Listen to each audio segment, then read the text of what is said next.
तुर्की ने हथियारों की दुनिया में एक और बड़ी उपलब्धि हासिल की है। इस उपलब्धि का असर भारत पाकिस्तान के रिश्तों पर भी पड़ सकता है।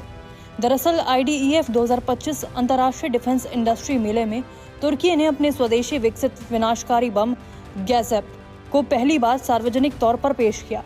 अंग्रेजी में रात बॉम्ब कहे जा रहे इस बम को तकनीकी रूप से बेहद खतरनाक और रणनीतिक रूप से प्रभावी हथियार माना जा रहा है।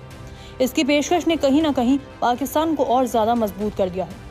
अगर इसकी खासियतों के बारे में बात करें तो गैज़ेप बम का वजन लगभग 970 किलोग्राम है।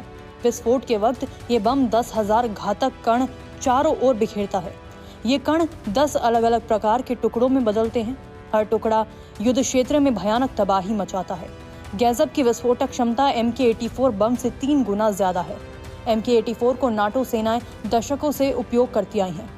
गैज़ेप विस्फोट की तीव्रता और क्षेत्र में MK-84 से काफी आगे माना जाता है।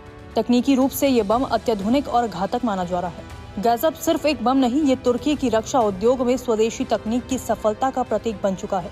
इससे न केवल युद्ध रणनीति में तुर्की को बढ़त मिलेगी, बल्कि ये विदेशी हथियारों पर निर्भरता भी कम करेगा। तुर्की पिछले कुछ वर्षों में डिफेंस टेक्नोलॉजी के क्षेत्र में तेजी से आगे बढ़ा है। गैज़ेप उसी का नतीजा है। गैज़ेप के साथ साथ तुर्की ने अपना पहला स्वदेशी एयर डिफेंस विध्वंसक बनाने की भी घोषणा की है। सरकारी स्वामित्व वाली कंपनी ASFAT को इस प्रोजेक्ट का जिम्मा सौंपा गया। प्रोजेक्ट का नाम TF-2000 रखा गया है और इसका निर्माण लगभग 60 ब्लॉकों में किया जाएगा। निर्माण कार्य को 2030 तक पूरा करने का लक्ष्य रखा गया है। TF-2000 की विशेषताओं की बात करें तो इसकी लंबाई 149 मीटर, चौड़ाई 21 मीटर, हेलीकॉप्टर प्लेटफॉर्म 15 टन श्रेणी का, ऑपरेशन क्षमता 45 दिन तक बिना रीसप्लाई की, सेवा अवधि 40 वर्ष से ज्यादा की।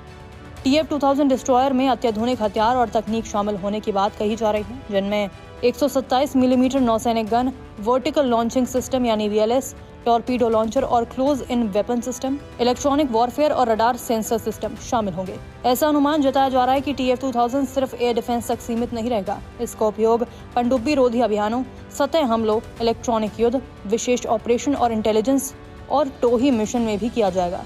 इन हथियारों का तुर्की के बेड़े में शामिल होना भारत के लिए चिंता का सबब है, क्योंकि ऑपरेशन सिंदूर के वक्त भी तुर्की ने अपने जिगरी देश पाकिस्तान का साथ दिया था और दुनिया के कई मंचों पर वह पाकिस्तान के सुर में सुर मिलाता दिखाई देता रहा है। अब देखना होगा कि इन हथियारों का प्रयोग क्या सिर्फ तुर्की तक होगा या फिर पाकिस्तान भी इन्हें अपनी सेना में शामिल करने की कोशिश करेगा। इस पर आपका क्या कहना है? कमेंट